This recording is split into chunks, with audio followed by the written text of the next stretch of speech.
Digital hearing AIDS म्हणजे काय?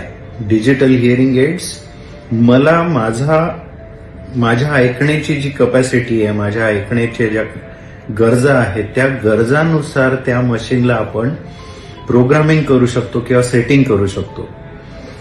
त्याच्यामध्ये प्रोग्रामिंग किंवा सेटिंग करण्याची ज्या मशीनमध्ये सोय असेल त्या मशीनला आपण म्हणू डिजिटल हिअरिंग एड्स. मग दुसरा कुठला प्रकार आहे? तर दुसरा प्रकार आहे analog hearing aid. Analog hearing aid मध्ये तुमच्या बोलण्याच्या आवाजासोबतच इतर जे आवाज आहेत तुमच्या आजूबाजूला, मग त्याही आवाजाला ते हिअरिंग एड मोठं करतं. त्यामुळे काय होतं? त्यामुळे आजूबाजूचा गोंधळ, गोंगाट, कलकलाट हा सुद्धा मोठा केला जातो. पण डिजिटल हिअरिंग एड मध्ये तसं होत नाही. आजूबाजूचा जो गोंधळ, गोंगाट, कलकलाट असेल त्या गोंगाटाला कमी करण्याची सोय त्या मशीनमध्ये असते आणि मला जिथे ज्या फ्रिक्वेन्सी स्पेसिफिक मला त्याला ऍडजस्टमेंट करता येतात.